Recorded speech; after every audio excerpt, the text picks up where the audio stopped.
Make in India का इतना बढ़िया कॉन्सेप्ट चल रहा है कि 20,000 किलो ऊन जो मंगाई गई वो न्यूजीलैंड से मंगाई गई हमारी नई पार्लियामेंट के कारपेट को बनाने के लिए।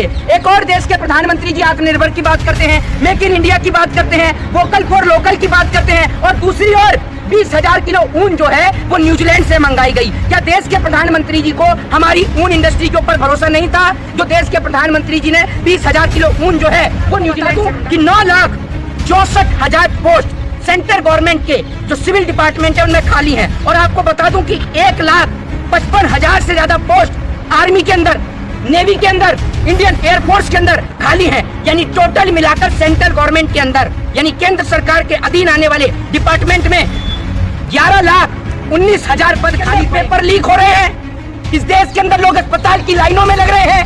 इस देश के अंदर अमीर लोग देश को छोड़कर जा रहे हैं। लेकिन हमारे देश की बिकाऊ और देश की 2% की गोदी मीडिया औरंगजेब के चरित्र के ऊपर बात करती है। ये औरंगजेब का चरित्र। मोदी सरकार जिस दिन सत्ता में आई थी तो 2,528 दिनों में देश की मोदी सरकार ने 23 अरब 3 करोड़ 44,40,901 मीडिया के विज्ञापन के प्रधानमंत्री जी राष्ट्रीय लेवल के नेता नहीं रहे हैं।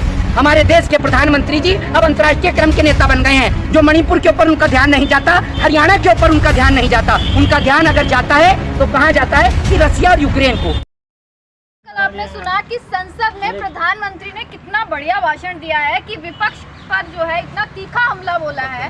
तमाम सवाल लगातार खड़े हो रहे हैं, क्या कहेंगे? देखिए, मैं आपको बता दूं, जिस तरीके से देश के प्रधानमंत्री जी कल पार्लियामेंट के अंदर बोले हैं, उसी को लेकर रात 2 घंटे पढ़कर मैंने भी प्रधानमंत्री जी के लिए कुछ चीजें निकाली हैं, जिसका सवाल इस देश की आम जनता तो नहीं पूछ सकती, लेकिन हम लोग जो पढ़े लिखे नौजवान हैं वो देश के प्रधानमंत्री से जरूर पूछ सकते हैं।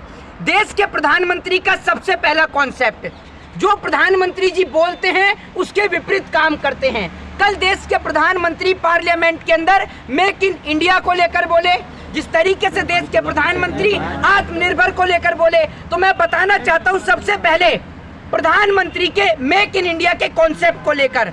आपको बता दूं कि हमारे देश में मेक इन इंडिया का इतना बढ़िया कॉन्सेप्ट चल रहा है कि 20,000 किलो ऊन जो मंगाई गई वो न्यूजीलैंड से मंगाई गई हमारी नई पार्लियामेंट के कारपेट को बनाने के लिए। एक और देश के प्रधानमंत्री जी आत्मनिर्भर की बात करते हैं, मेक इन इंडिया की बात करते हैं, वोकल फॉर लोकल की बात करते हैं, और दूसरी ओर 20,000 किलो ऊन जो है वो न्यूजीलैंड से मंगाई गई। क्या देश के प्रधानमंत्री जी को हमारी ऊन इंडस्ट्री के ऊपर भरोसा नहीं था? जो देश के प्रधानमंत्री जी ने 20,000 किलो ऊन जो है वो न्यूजीलैंड से मंगाई। पहला सवाल। दूसरी बात ये, देश के प्रधानमंत्री को क्या ये नहीं पता कि हमारे देश के 32 लाख लोगों की आजीविका जो है वो ऊन के व्यवसाय के ऊपर निर्भर है? उसके बावजूद भी हमारे देश के प्रधानमंत्री जो वोकल फॉर लोकल की बात करते हैं, मेक इन इंडिया की बात करते हैं, आत्मनिर्भर की बात करते हैं, वो देश के प्रधानमंत्री जी 20,000 किलो ऊन जो है वो न्यूजीलैंड से मंगाने का काम करते हैं। दूसरी बात, देश के प्रधानमंत्री जी ने हमारे जो सदन के अंदर कल खड़े होकर देश के नौजवानों के लिए बात करी, रोजगार के लिए बात करी। अब मैं आपको बता दूं कि 9,64,000 पोस्ट सेंट्रल गवर्नमेंट के अलग अलग सिविल डिपार्टमेंट में खाली हैं। ठीक है ना, ये कोई व्हाट्सएप यूनिवर्सिटी का डाटा नहीं है। इनकम और इसका क्या कहते हैं, मैं सोर्स भी बता सकता हूँ, इस न्यूज़ का सोर्स कहाँ से है ये भी बता सकता हूँ साथ साथ में, कि कौन से अखबार से, कौन से इसको क्या कहते हैं जो न्यूज़ चैनल है उनको इसको छापा था, मैं वो भी बता सकता हूँ। मैं आपको बता दूं कि 9,64,000 पोस्ट सेंट्रल गवर्नमेंट के जो सिविल डिपार्टमेंट है उनमें खाली हैं। और आपको बता दूं कि 1,55,000 से ज्यादा पोस्ट आर्मी के अंदर, नेवी के अंदर, इंडियन एयरफोर्स के अंदर खाली हैं। यानी टोटल मिलाकर सेंट्रल गवर्नमेंट के अंदर यानी केंद्र सरकार के अधीन आने वाले डिपार्टमेंट में 11,19,000 पद खाली पड़े हैं। एक बात देश के नौजवानों को बता दी जाती है, जब देश के नौजवान रोजगार की बात करते हैं तो देश के नौजवानों को जो है वो रोजगार मेले के नाम का झुंझुना हाथ में उनके थमा दिया जाता है। समझ रहे हैं? जब देश का हमारे नौजवान रोजगार की बात करता है तो रोजगार मेले का झुंझुना उनके हाथ में थमा दिया जाता है। तो आज उस रोजगार मेले की आपको हकीकत बता दूं, एक साल के अंदर 1 साल से भी 1 लाख से भी कम नौजवानों को रोजगार मेले के अंतर्गत रोजगार दिए गए हैं। मैं आपको बता दूं कि इस देश के अंदर पेपर लीक हो रहे हैं, इस देश के अंदर लोग अस्पताल की लाइनों में लग रहे हैं, इस देश के अंदर अमीर लोग देश को छोड़कर जा रहे हैं, लेकिन हमारे देश की बिकाऊ और देश की 2% की गोदी मीडिया औरंगजेब के चरित्र के ऊपर बात करती है कि औरंगजेब का चरित्र कैसा है। अब बात जब देश की गोदी मीडिया की हुई है तो भैया कितना इनके ऊपर पैसा खर्च हुआ ये भी बताना इस देश की जनता को जरूरी है ना, क्योंकि इस देश की जनता टैक्स देती है। सुबह उठने से लेकर रात को सोने तक इस देश की जनता टैक्स अदा करने का काम करती है। तो आपको बता दूं कि देश की मोदी सरकार जिस दिन सत्ता में आई थी तो 2528 दिनों में देश की मोदी सरकार ने 23 अरब 3 करोड़ 44 लाख 40,961 रुपए, एक बार और बोल देता हूं, 23 अरब 3 करोड़ 44 लाख 40,961 रुपए सिर्फ प्रिंट मीडिया के विज्ञापन के ऊपर खर्च किए। ये हम देश के गृह मंत्री की तरह नहीं बोल रहे कि लाख को 1000 बोल दो और 1000 को लाख बोल दो। जिस तरीके से सदन में देश के गृह मंत्री बोलते हैं, सबको पता है कि नल से जल आता है, लेकिन देश के गृह मंत्री सदन में बोल रहे हैं जल से नल आता है। कैसे जल से नल आएगा जरा ये बता दो। तो मैं आपको बता दूं, दूसरी बात, जनता के टैक्स के पैसे का 71 लाख रुपए, जी हाँ, जनता के टैक्स के पैसे का 71 लाख रुपए प्रतिदिन, एक दिन महीने का नहीं, साल का नहीं, प्रतिदिन का बता रहा हूं, जनता के टैक्स के पैसे का 71 लाख रुपए प्रतिदिन सिर्फ और सिर्फ अखबारी विज्ञापन के ऊपर देश की मोदी सरकार ने खर्च करने का काम किया है। अब मैं आपको बता दूं, देश दुनिया के अंदर नफरत फैलाई जा रही है। हरियाणा के अंदर आप देख ही रहे हैं, हरियाणा जल रहा है, मणिपुर जल रहा है। कल देश के माननीय प्रधानमंत्री जी सदन के पटल के अंदर बेटियों के ऊपर बात कर रहे थे। आपको बता दूं, हमारे देश की जो सरकार है उससे देश की टकराती हुई ट्रेन तो रुकती नहीं है। आपने देखा होगा किस तरीके से रेल हादसा हुआ था। तो देश की टकराती हुई रेलें तो देश के प्रधानमंत्री से रुकती नहीं है, तो वो रोकने चले हैं रसिया और यूक्रेन का युद्ध, ठीक है ना। अब हमारे देश के प्रधानमंत्री जी राष्ट्रीय लेवल के नेता नहीं रहे हैं, हमारे देश के प्रधानमंत्री जी अब अंतर्राष्ट्रीय क्रम के नेता बन गए हैं। जो मणिपुर के ऊपर उनका ध्यान नहीं जाता, हरियाणा के ऊपर उनका ध्यान नहीं जाता, उनका ध्यान अगर जाता है तो कहाँ जाता है कि रसिया और यूक्रेन को।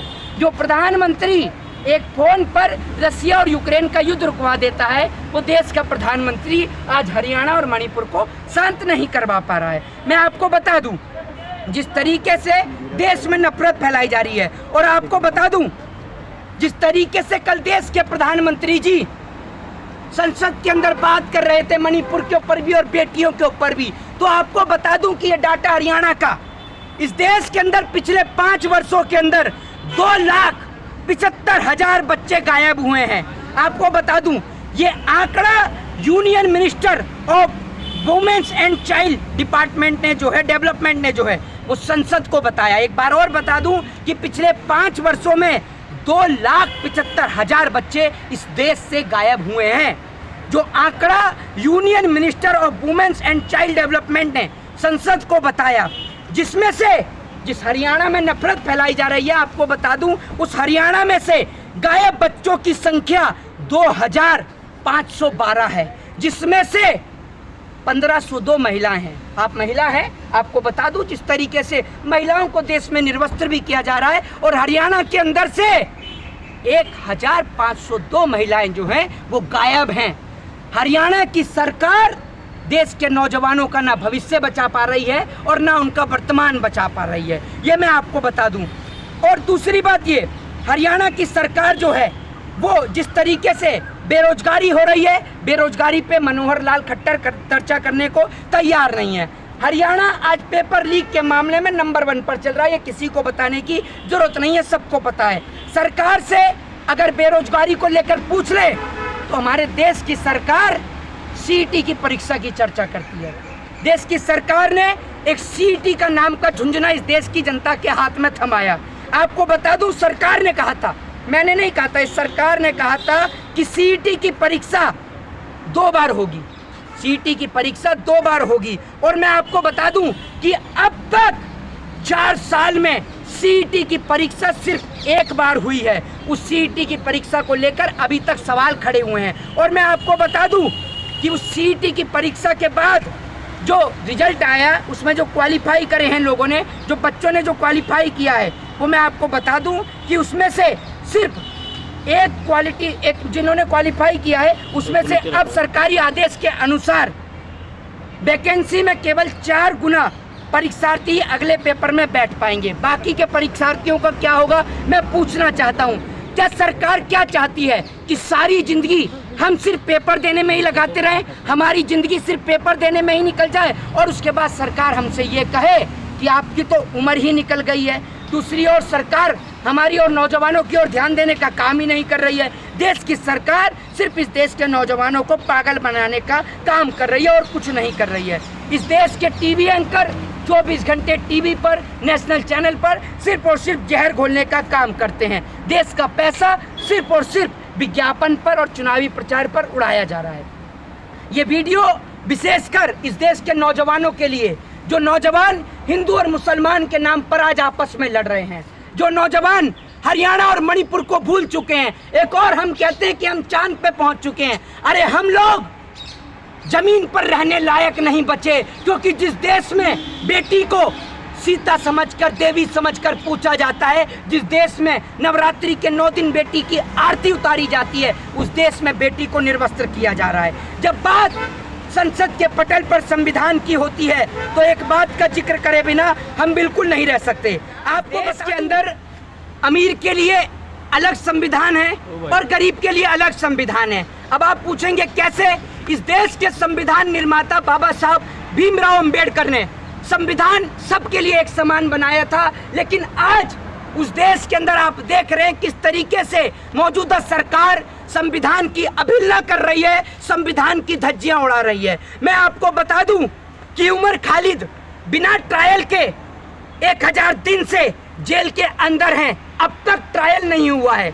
दूसरी ओर जब तक ब्रजभूषण शरण सिंह का, आप देख लीजिए, ट्रायल हो या ट्रायल के बाद भी ब्रजभूषण शरण सिंह बाहर ही थे। तो आप देख लीजिए, एक व्यक्ति जिसका 1000 दिन से ट्रायल नहीं हुआ वो उमर खालिद जेल के अंदर है, और जिसका ट्रायल चल रहा है उसके ऊपर कोई कार्रवाई नहीं हुई है। तो इस देश के अंदर संविधान 2 लोगों के लिए अलग अलग बढ़ चुका है। मेरा देश के नौजवानों से निवेदन है कि आज आपको जागने की जरूरत है, नहीं तो ये देश बर्बाद हो जाएगा। देश को बर्बाद होने से सिर्फ आप ही बचा सकते हैं। एक लास्ट सवाल है, राहुल गांधी पे सजा रोकने वाले जज का तबादला हो गया है। देखिए, इस देश के अंदर तबादला होना, ये जजों की हत्या हो जाना आज एक आम सी बात हो गई है। इस देश के अंदर आज भी बहुत से ऐसे जज हैं मुखर होकर जो अपनी बात रखते हैं। आज कुछ लोग राजनीति में बैठे हैं, मैं किसी का नाम नहीं लूंगा, मैं खुद कानून का छात्र हूं, ठीक है, मैं इस देश के अंदर, और मैं आपको बता दूं कि मेरे को बहुत गर्व है कि मैं वकालत का कानून का छात्र हूं। मुझे अपने प्रोफेशन पर बहुत गर्व है, क्योंकि इस देश के अंदर आज वकील हैं, जज हैं, जो इस देश को चलाने का काम कर रहे हैं, ब्यूरोक्रेट्स हैं। वरना इस देश के नेता और 2 टके की गोदी मीडिया अपने जमीर को बेचने में कोई कसर चुनाव नहीं आयोग छोड़ी है। के नियुक्ति से सीजीआई को हटा दिया गया है। मैं आपको क्या बोल रहा हूँ, ये सब चीजें इस देश में आम है। इस देश का नौजवान जब तक जागेगा नहीं, ये सब चीजें आम है। जय